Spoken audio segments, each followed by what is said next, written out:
Welcome back to the Ghastly Journal, where we uncover the darkest stories hidden in the shadows of seemingly ordinary lives. Today, we dive into a case that will make you question the very foundations of what we call family. This is the macabre history of the Follings, a couple who adopted 12 children over the span of 15 years, none of whom had birth certificates. What began as a heartwarming story of generosity quickly unraveled into something far more sinister. Before we begin, remember to subscribe to the Ghastly Journal and turn on notifications so you never miss our weekly descent into the darkest corners of human history. Now, let's begin. The small town of Milbrook, nestled in the rolling hills of western Pennsylvania, was hardly the kind of place where you'd expect to find a story so disturbing that it would eventually attract the attention of federal investigators.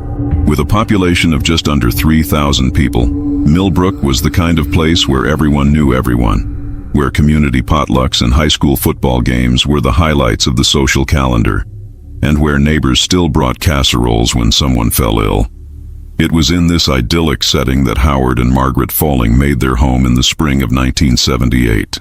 The Foling residence was a sprawling Victorian mansion on Elm Street, set back from the road and partially hidden by a copse of ancient oak trees. The house had been vacant for nearly a decade before the Follings purchased it, and the locals had begun to call it the haunted house on the hill. But Howard Foing, a successful investment banker from Pittsburgh, saw potential in the dilapidated structure. He and his wife Margaret, a former pediatric nurse, spent a small fortune renovating the property, transforming it from a crumbling eyesore into the envy of the neighborhood. They seemed like such a lovely couple, recalls Elaine Winters, who lived across the street from the Follings for nearly 20 years. Howard was always impeccably dressed, even when he was just checking the mail, and Margaret, well, she had this way about her, so poised, so elegant. They were the kind of people you'd want to invite to dinner, you know, the kind of people who made you feel important just by talking to you.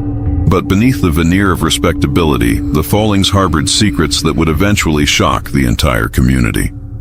According to public records, Howard and Margaret were unable to have biological children of their own. This was a source of great sorrow for Margaret, who had always dreamed of having a large family. She used to watch the neighborhood children playing from her porch, says Winters. There was something so sad about it, the way she'd just sit there for hours, watching them laugh and run around. I remember thinking at the time that she would have made a wonderful mother. And indeed, it seemed that Margaret would finally get her chance at motherhood when, in the summer of 1980, the Follings announced that they had adopted a baby boy whom they named James. The community was thrilled for them. Neighbors organized a surprise baby shower, and the local church held a special blessing ceremony for the new family. James Foling was a beautiful child, bright-eyed and quick to smile, and the Follings doted on him obsessively. Margaret wouldn't let anyone else hold him, remembers Clara Jenkins, who attended the same church as the Follings. Not even at his blessing ceremony. When the pastor asked to hold him for the blessing, she got this look on her face, like a cornered animal. Howard had to whisper something to her before she'd hand him over, and even then she stood so close to Pastor Williams that she was practically breathing down his neck. In retrospect, this possessiveness might have been the first red flag, but at the time it was easily dismissed as the natural protectiveness of a new mother, especially one who had waited so long to have a child. Within 2 years, the Follings had adopted a second child, a girl they named Elizabeth. And then, in rapid succession, came Thomas, Catherine, and William. By 1985, the Follings had 5 adopted children, all under the age of 6. The speed with which they were able to adopt was unusual, especially given the typically lengthy adoption process in Pennsylvania at that time. But Howard Foing was wealthy and well-connected, and the couple had an impeccable reputation in the community. They were seen as saviors, says Detective Richard Cooper, who would later lead the investigation into the Foling family. Here was this wealthy couple taking in children who might otherwise have grown up in the system. Who was going to question that? Who would want to? But there were oddities that, in hindsight, should have raised concerns. None of the Foling children attended public school. Margaret insisted on homeschooling them. The children were rarely seen in town, and when they were never allowed to stray far from their parents' sides. They didn't participate in sports or other extracurricular activities, and they had no friends outside the family. I remember trying to arrange a playdate for my son with James Follings, says former Milbrook resident Patricia Hayes. They were about the same age and James seemed so lonely. But Margaret always had an excuse. James was ill, or he had too much schoolwork, or they were planning a family trip. After a while, I stopped asking. The isolation of the Foling children might have continued indefinitely, if not for an accident that occurred in the summer of 1987. 9-year-old Thomas Foling fell from a tree in the family's backyard and broke his arm. Margaret, despite her background as a nurse, didn't take him to the hospital. Instead, she attempted to set the bone herself, resulting in a compound fracture that became infected. It was only when Thomas developed a dangerously high fever that Howard finally overruled his wife and took the boy to the emergency room. Dr. Sarah Chen was the attending physician at Milbrook General Hospital when Thomas was brought in. The child was in septic shock by the time he arrived, Dr. Chen recalls. We had to perform emergency surgery to save his arm, and even then, there was significant nerve damage. What struck me most, though, was the boy's reaction. He didn't cry, not once during the entire ordeal. And when I asked him how he'd broken his arm, he looked at his father before answering. It was as if he was waiting for permission to speak.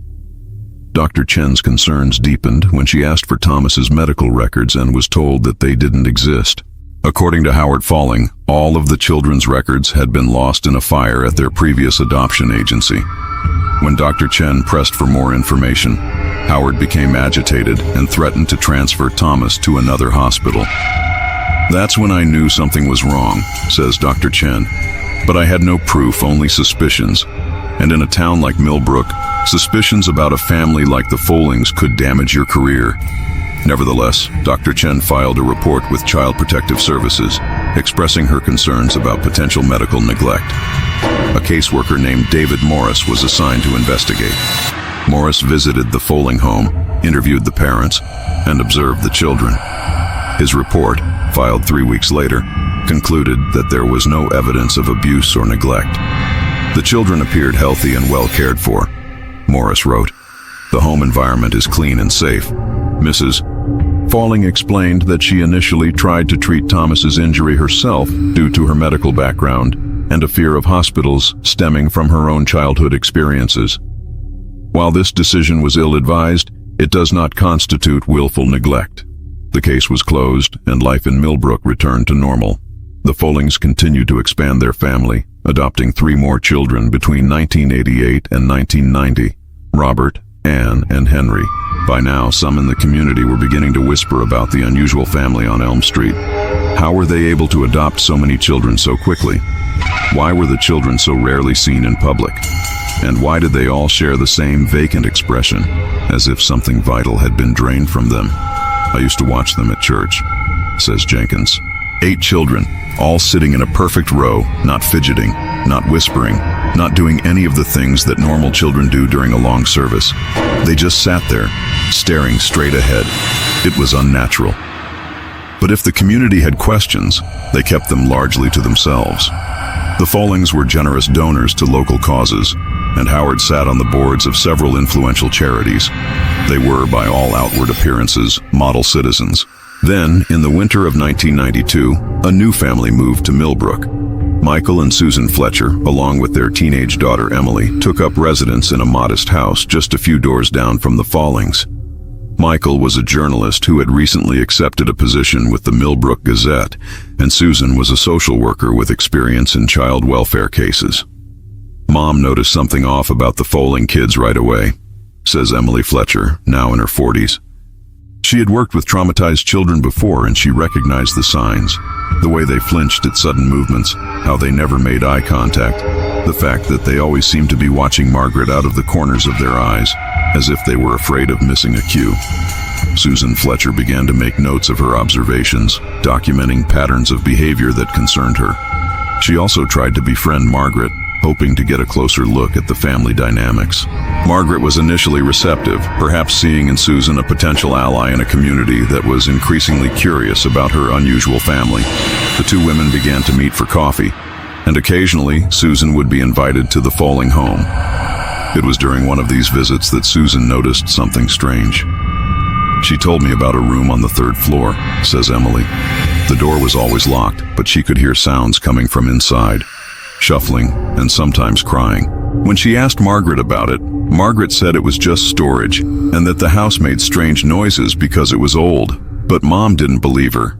Susan's concerns grew when, in the spring of 1993, she spotted a child she didn't recognize peering from a 3rd-floor window of the Foling house. The child, a girl with long dark hair, vanished from sight as soon as Susan looked up. When Susan mentioned this to Margaret, Margaret laughed it off, saying it must have been Elizabeth or Catherine. But Susan had met all of the Foling children by that point, and she was certain this was someone new. Around the same time, Michael Fletcher was working on a series of articles about adoption fraud for the Gazette. His research had led him to discover that several adoption agencies in Pennsylvania and neighboring states had been shut down in the 1980s for illegally placing children without proper documentation. Dad never specifically connected this to the Follings in his articles, says Emily. But I remember him telling Mom that the timeline matched up with when the Follings were adopting their first batch of kids. Whether by coincidence or design, it was shortly after Michael's articles were published that the Follings announced they were adopting again, this time a set of twins named Peter and Paul, followed by a girl named Mary, bringing their total to 11 children. And once again, the adoptions happened with surprising speed. Looking back, it's clear that they were taking advantage of loopholes in the system, says Cooper. They would work with different agencies, often in different states. They would provide documentation from previous adoptions to establish themselves as experienced adoptive parents. And they would specifically request children from difficult backgrounds, children who were less likely to have complete records, children who might slip through the cracks. But why? What possible motive could the Follings have for adopting so many children? According to those who knew them best, Margaret's desire for a large family seemed genuine. She had transformed herself into the maternal figure she had always wanted to be. Howard, though less overtly enthusiastic about parenthood, appeared to indulge his wife's wishes without complaint. It wasn't about money, Cooper insists. The Follings were already wealthy. They didn't need adoption subsidies, which were minimal in those days anyway. And it wasn't about appearances. If anything, having such a large family made them stand out in ways they might have preferred to avoid. The truth, when it finally began to emerge, was far more disturbing than anyone could have imagined. In the fall of 1994, Susan Fletcher was diagnosed with breast cancer. Her illness progressed rapidly, and by the spring of 1995, she was confined to her home, receiving hospice care.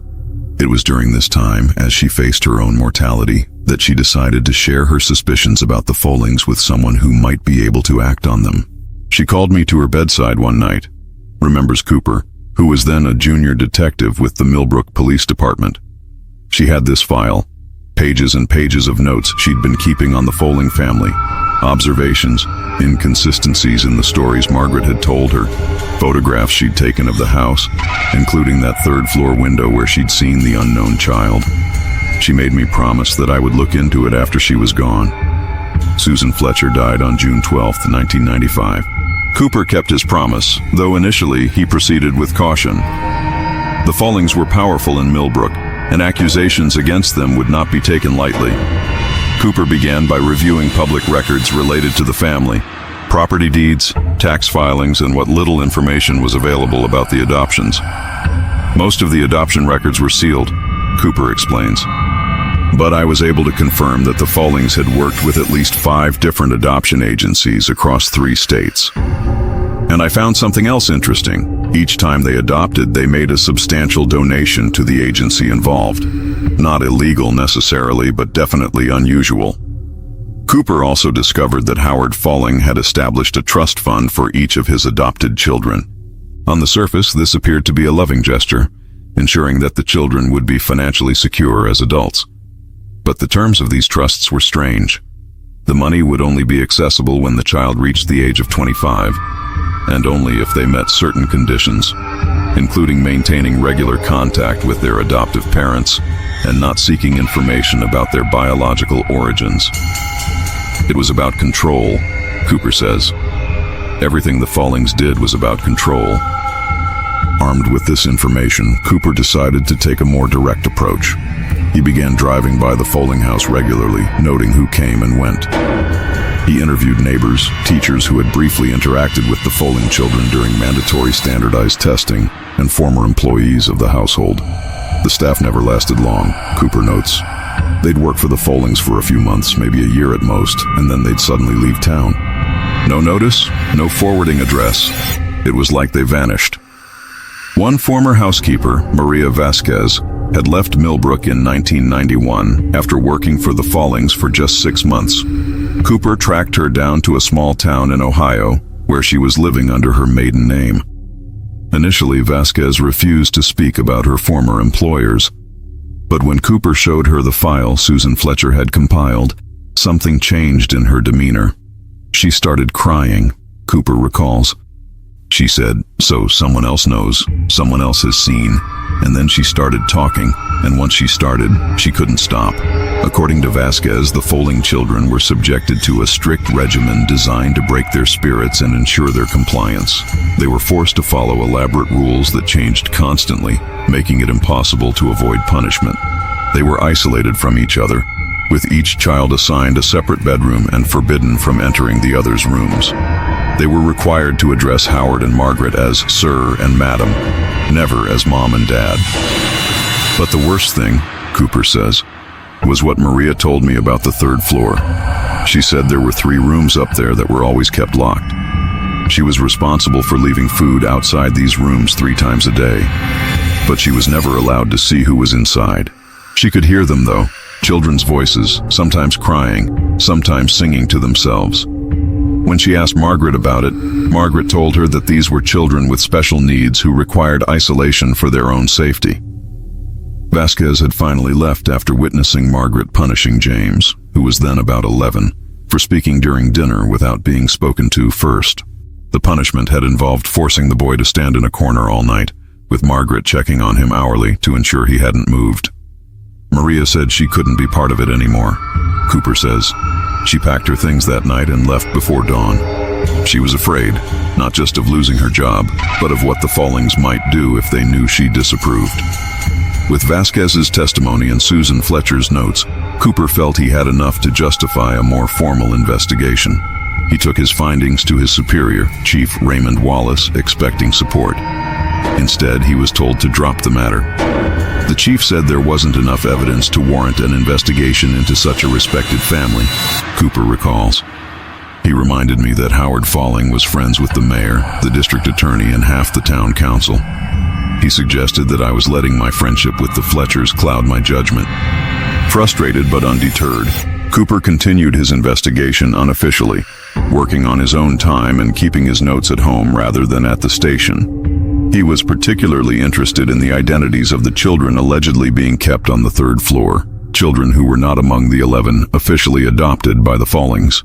His breakthrough came from an unexpected source.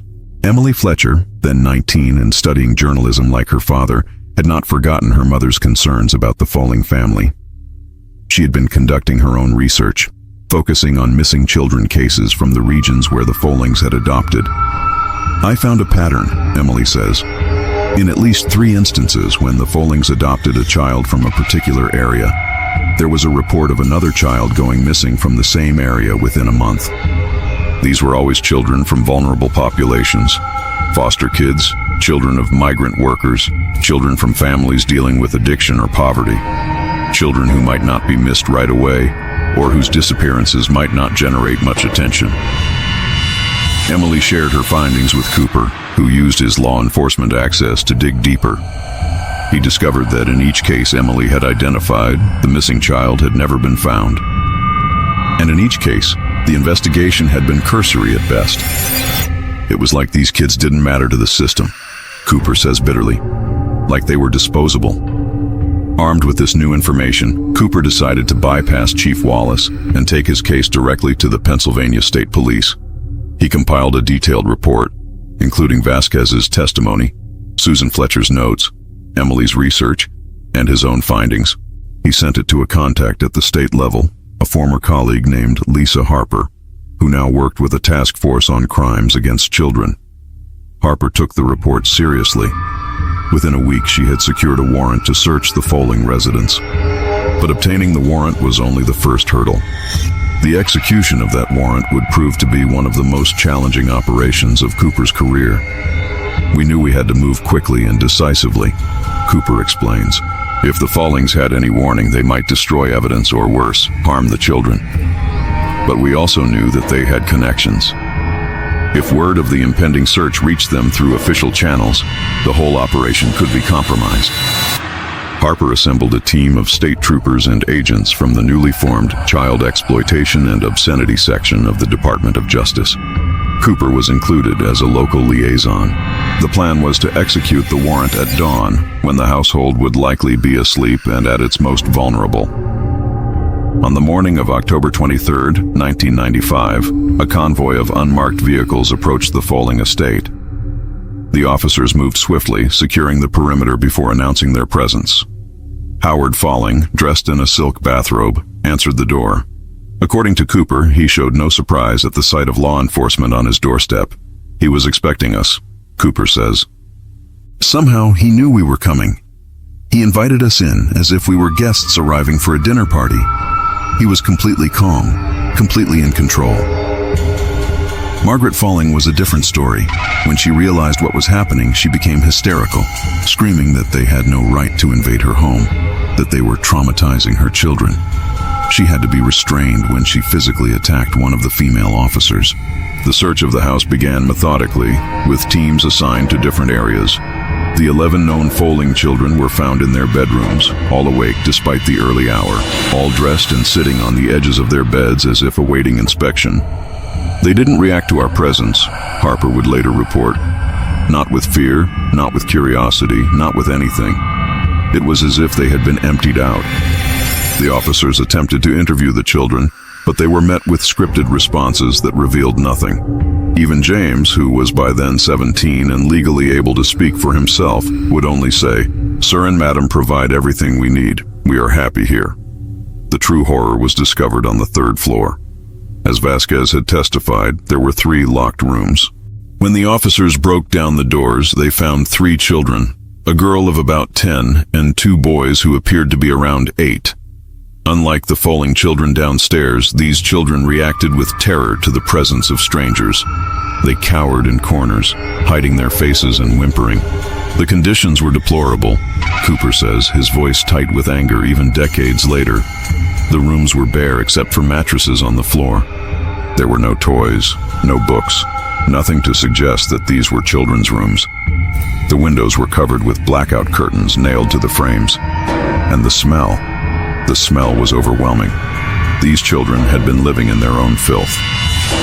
Medical examinations would later reveal that all 3 children were severely malnourished and showed signs of physical abuse. None of them could speak English fluently, suggesting that they had been taken from non-English speaking households, and none of them appeared in any official record. No birth certificates, no adoption papers, nothing to indicate that they legally existed. They were ghosts, Cooper says, children who had been erased from the world. The discovery of these hidden children transformed what had been a case of suspected child abuse into something far more sinister. The FBI was called in, and the investigation expanded to include potential charges of kidnapping, human trafficking, and falsification of federal documents. Howard and Margaret Foing were arrested on the spot. As they were being led away, Margaret broke free from the officer holding her and ran to the staircase, screaming something in a language that none of the officers recognized. Later analysis would suggest it was a form of glossolalia, or speaking in tongues, a practice associated with certain religious traditions, but also sometimes observed in individuals experiencing extreme psychological stress. That was when I first began to wonder if there was a religious component to what the Follings were doing, Cooper says. Up until that point, I had assumed it was about control, about Margaret's twisted desire for a large family that she could shape however she wanted. But that moment on the staircase, it hinted at something deeper, something ritualistic. As the investigation progressed, this suspicion would be confirmed in ways that shocked even seasoned law enforcement officials. With the Follings in custody, the focus shifted to understanding the full scope of their crimes and, more urgently, identifying and helping their victims.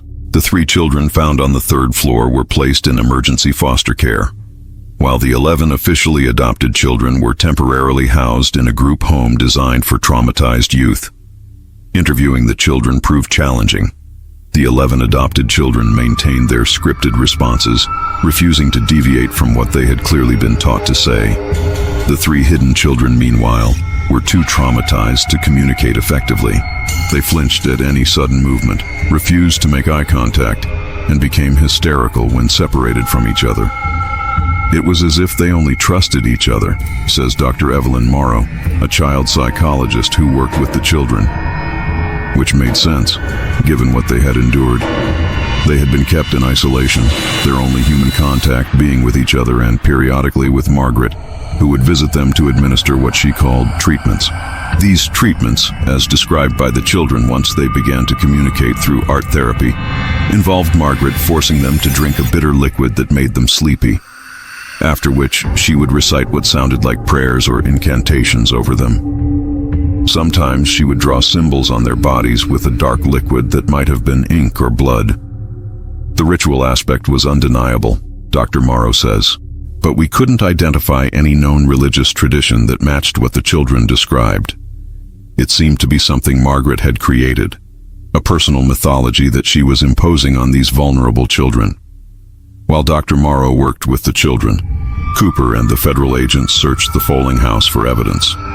In Howard's study, they discovered a hidden safe containing multiple sets of falsified adoption papers, as well as large sums of cash in various currencies. But the most disturbing find was a leather-bound journal written in Margaret's hand. The journal, which spanned nearly 20 years, detailed Margaret's mission to create what she called the perfect family. According to her writings, she believed that children were born with sins that needed to be purged before they could become truly pure. The purging process involved breaking the child's connection to their birth family, stripping away their original identity, and reshaping them according to Margaret's vision. She saw herself as a savior, Cooper says. In her mind, she wasn't abusing these children, she was saving them. She was cleansing them of their past and giving them a new, purified existence as members of her family.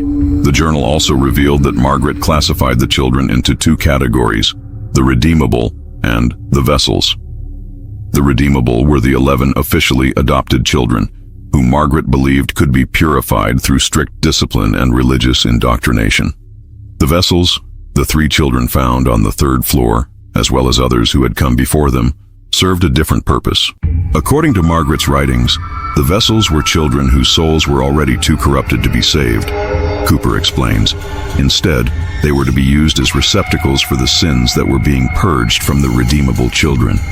It was a twisted form of transference. Margaret believed she could extract the evil from one child and place it into another. This explained the treatments described by the hidden children. Margaret was performing rituals designed to transfer what she perceived as sin or evil from her adopted children to these unfortunate vessels.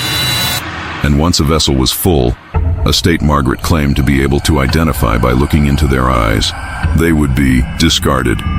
The journal did not explicitly state what happened to these discarded vessels, but it did reference a resting place on the Foling property, where the filled ones sleep until Judgment Day. This led to the most gruesome phase of the investigation, the search of the Foling estate's grounds. In a wooded area at the far edge of the property, cadaver dogs alerted to a patch of earth that appeared undisturbed to the human eye. Excavation revealed the remains of 5 children, buried in shallow graves marked only with small stones.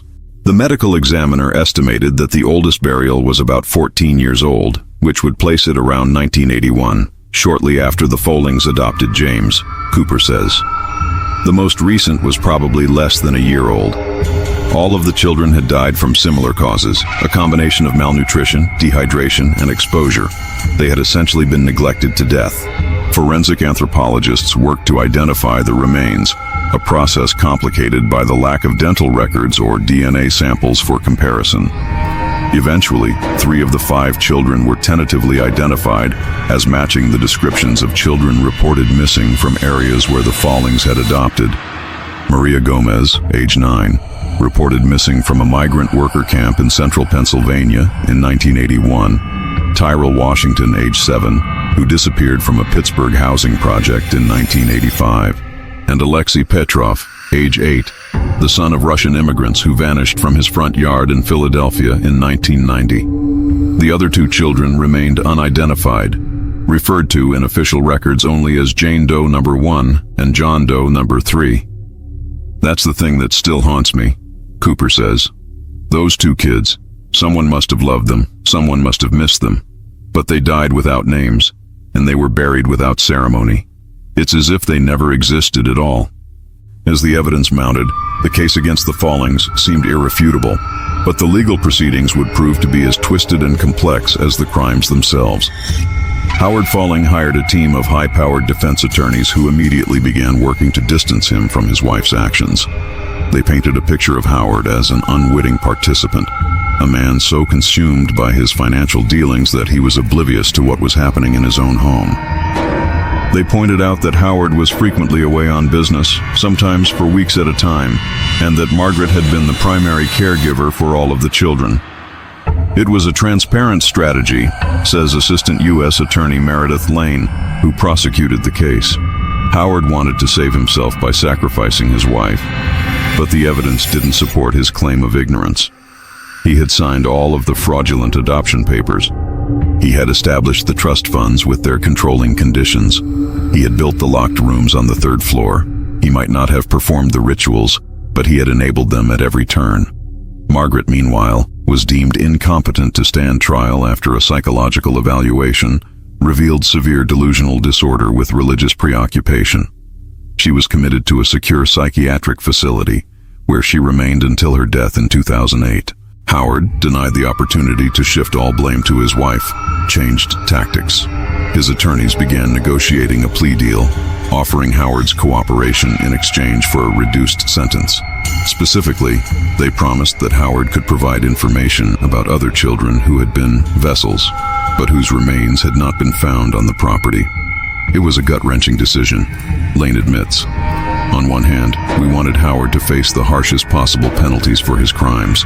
On the other hand, the possibility of bringing closure to more families, of giving names to more lost children, that was hard to ignore. In the end, a deal was struck. Howard pleaded guilty to multiple counts of child endangerment, kidnapping, and falsification of federal documents. In exchange for his cooperation and testimony, he received a sentence of 25 years to life, with the possibility of parole after 20 years. Howard's information led investigators to 3 additional burial sites, each on properties that the Follings had owned briefly before selling. A lake house in upstate New York, a hunting cabin in rural West Virginia, and a beach house on the Maryland shore. In total, the remains of 8 more children were recovered, bringing the total to 13 victims. 13 vessels for 12 redeemable children, Cooper notes. In Margaret's twisted logic, there had to be more vessels than redeemable children because some of the vessels would become filled more quickly than others. It was all part of her sick arithmetic of salvation. Of these additional 8 victims, 5 were eventually identified. Lucia Diaz, age 9, Kwame Johnson, age 7, Tran Nguyen, age 10, Sarah Blackfeather, age 8, and Dmitry Kowalski, age 6. All had been reported missing between 1983 and 1992, and all came from marginalized communities where law enforcement resources were stretched thin and missing children cases often went uninvestigated. The Follings were predators, Lane says. They deliberately targeted children who wouldn't be missed, or whose disappearances wouldn't generate headlines. They exploited the same systemic failures that they used to adopt their redeemable children without proper scrutiny. As for those 12 redeemable children, their fates were varied and, in many cases, tragic.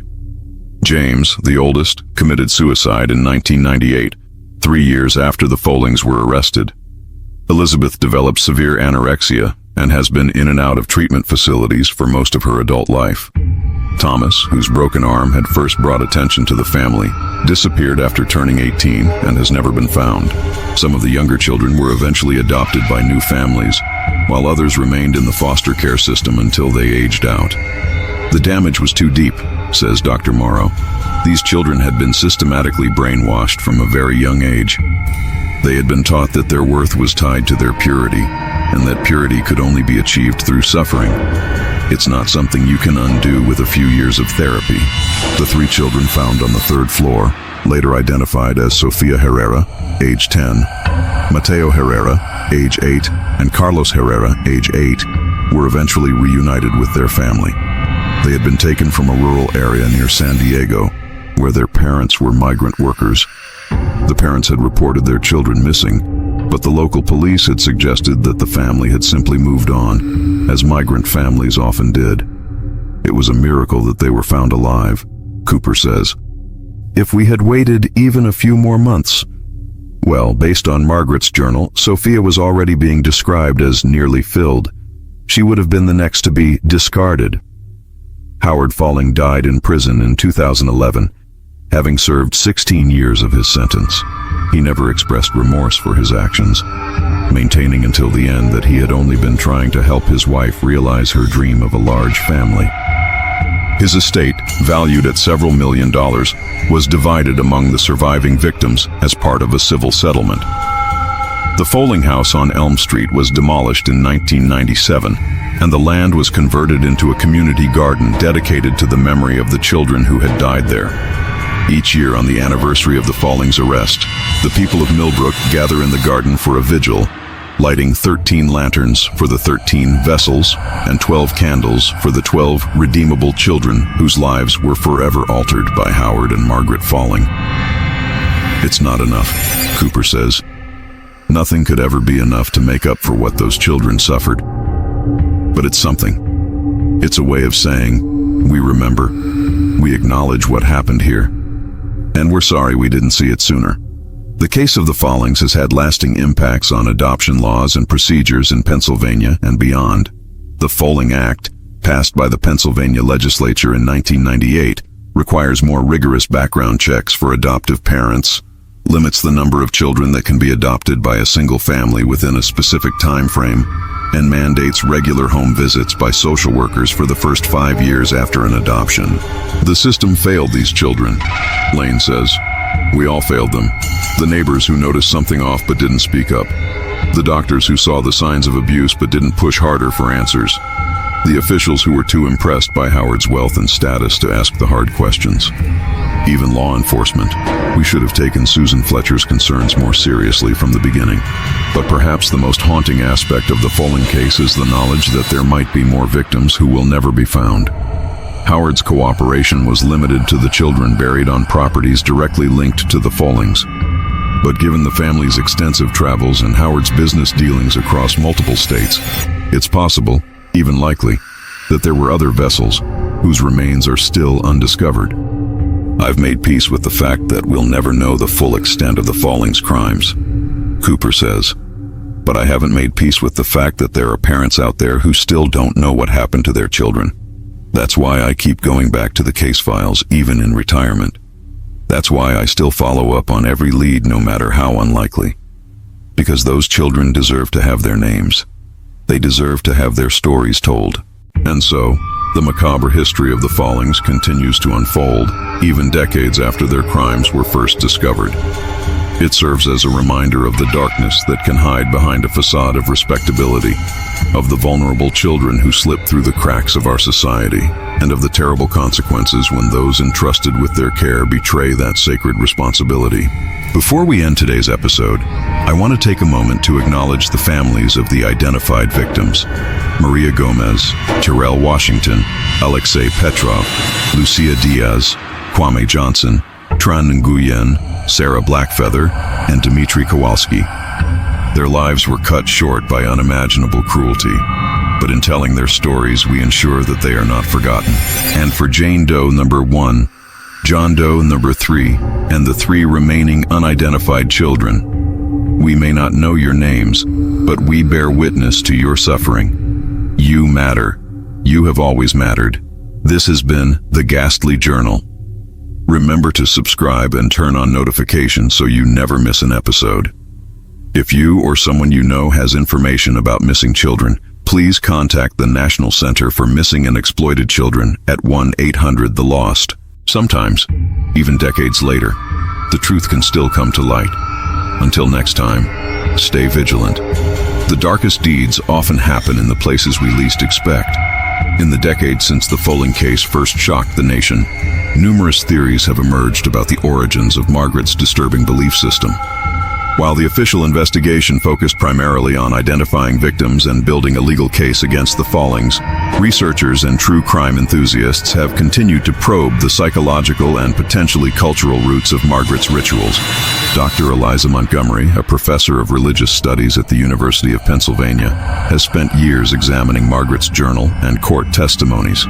What's particularly interesting about Margaret's belief system is that it doesn't neatly align with any established religious tradition, Montgomery explains. It contains elements that might seem familiar: the concept of sin, the idea of purification through suffering, ritualistic cleansing, but they're combined in ways that are entirely idiosyncratic.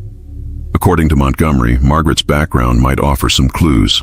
Born Margaret Phelps in 1945, she was raised in a small farming community in rural Minnesota.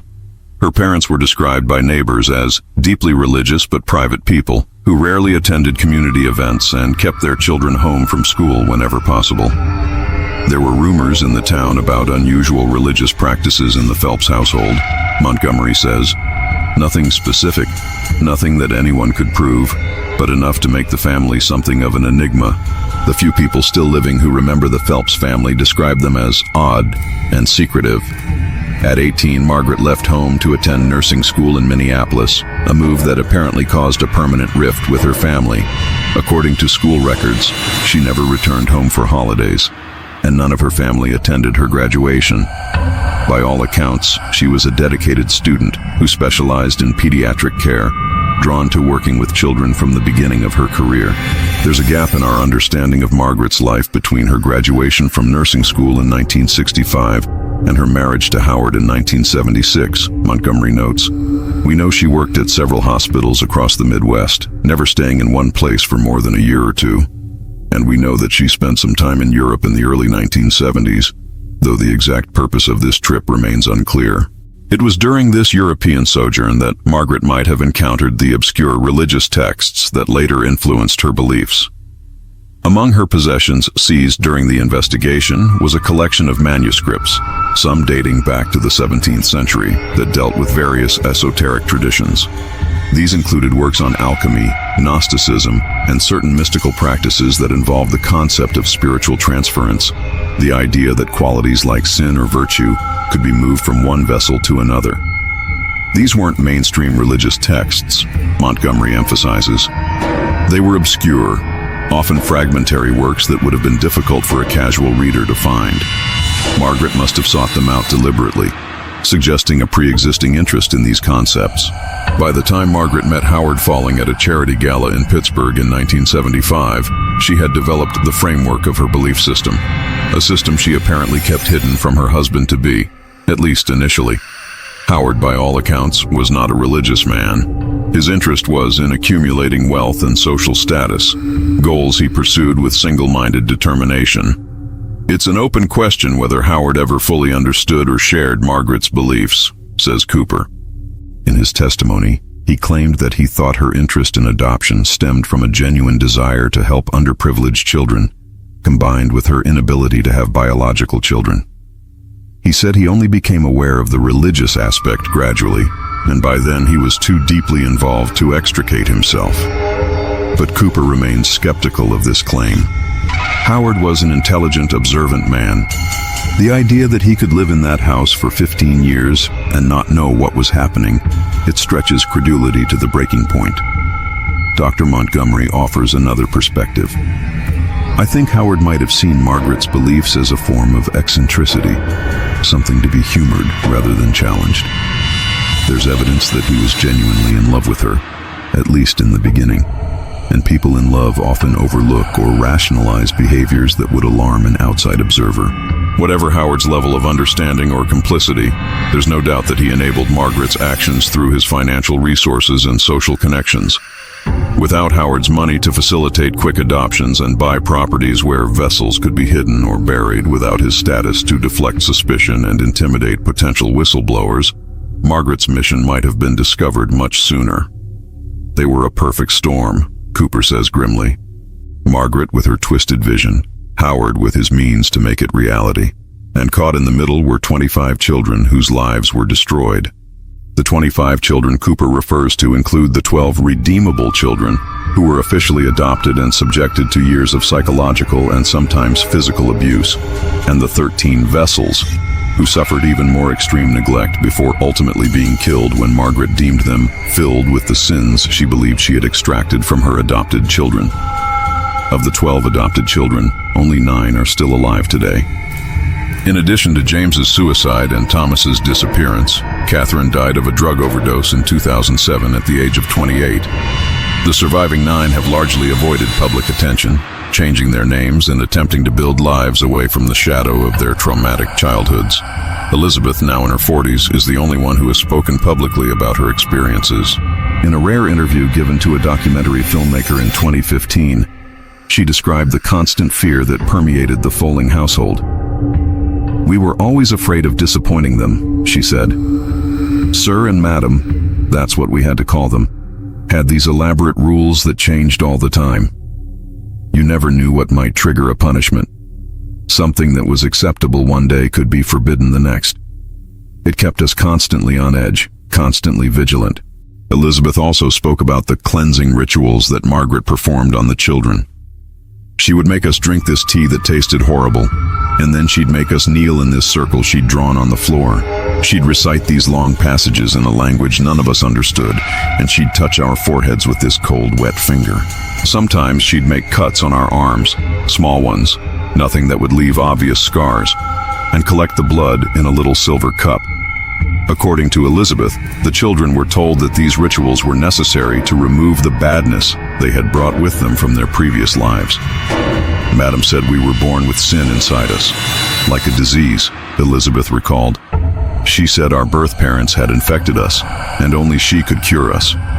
If we resisted the treatments, she said the sin would grow until it consumed us, and then we'd have to go live upstairs with the bad children. The bad children, Margaret's vessels, were occasionally shown to the adopted children as a warning. She'd take us up there one at a time and make us look at them through this little window in the door, Elizabeth said. They were always so thin, so dirty, and their eyes, they looked dead already, you know, like there was nothing inside them anymore. Madam would say, "This is what happens to children who don't accept the treatment. This is what happens when the sin takes over." This psychological torture, combined with physical deprivation and isolation, created an environment of complete control. The children were entirely dependent on Margaret and Howard for everything: food, shelter, human contact, and the definition of reality itself. It was a classic cult dynamic, says Dr. Morrow. The leader defines what is true and false, good and evil. The followers are cut off from any outside influence that might contradict this definition, and over time, the followers internalize the leader's worldview to such an extent that they can no longer distinguish between their own thoughts and the thoughts that have been implanted. This explains why, even after being removed from the Foling home, many of the children continued to defend their adoptive parents and to insist that they had been happy there. It wasn't Stockholm Syndrome in the classical sense, Dr. Morrow clarifies. It was more fundamental than that. These children had never known any other reality. They had no framework for understanding that what had happened to them was abuse. The process of healing for these children was slow and painful. Some, like James, never managed to overcome the trauma. Others, like Elizabeth, have spent their lives in a cycle of progress and relapse, forever struggling with the psychological wounds inflicted during their formative years. The tragedy of the Foling case isn't just the 13 children who died, Dr. Morrow says. It's also the 12 who lived but were never allowed to develop into the people they might have been. Their potential was stolen from them just as surely as the lives of the vessels were stolen. In the years since the Foling case, researchers have identified similar patterns in other cases of extreme child abuse, particularly those with religious or cult-like elements. The combination of isolation, ritualistic behavior, and the exploitation of children's natural dependency creates conditions in which almost unimaginable cruelty can flourish. What makes the Foling case unique, says Montgomery, is the scale and duration of the abuse, as well as the way it was hidden in plain sight. This wasn't a compound in the wilderness or a closed religious community. This was a respected family in a typical American town. The Follings went to church on Sundays. They attended community events. Howard served on local boards. They were, to all outward appearances, pillars of the community. This facade of normalcy allowed the Follings to operate for nearly 2 decades without serious scrutiny. And when concerns were raised, by Dr. Chen after Thomas's injury, by Susan Fletcher after her observations of the family, they were too easily dismissed by those with the power to intervene. That's the lesson we should take from this case, Cooper insists. Not just the spectacular horror of what happened inside that house, but the ordinary failures that allowed it to continue. The neighbor who saw something odd but didn't want to seem nosy.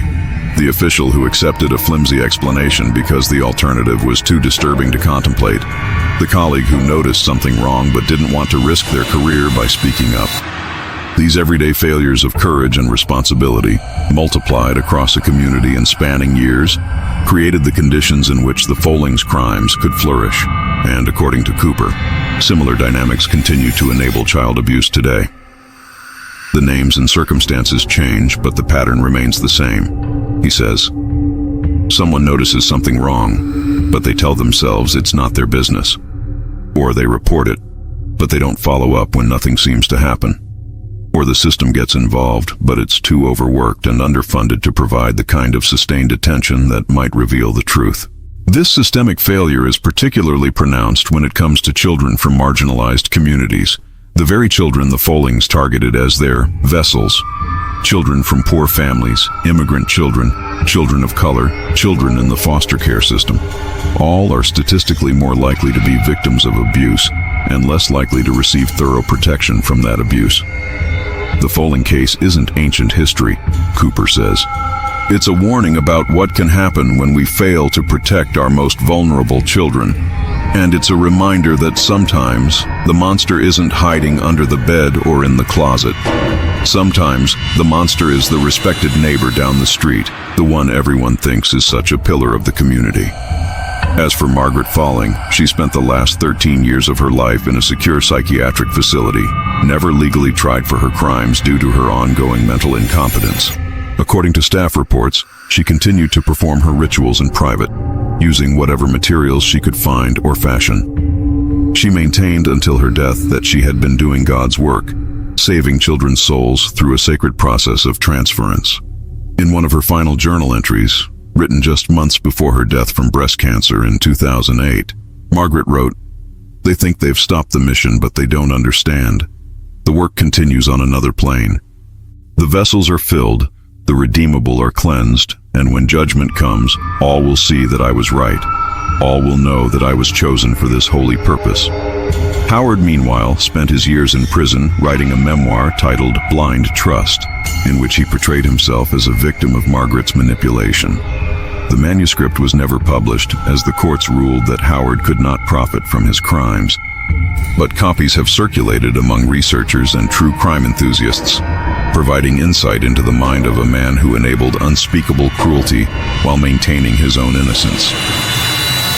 "I love my wife," Howard wrote in the manuscript's conclusion. "I believed in her goodness, her kindness, her desire to help children in need. By the time I realized the depth of her delusion, I was trapped by my love for her, by my fear of losing everything we had built together, and by my own complicity in what had already occurred. I am not blameless, but I am not the monster they have made me out to be. I am simply a man who loved unwisely and too well." Cooper, who has read the manuscript, dismisses Howard's self-portrayal. "It's self-serving nonsense," he says. Howard wasn't some love-struck victim. He was an active participant in the abuse and exploitation of 25 children.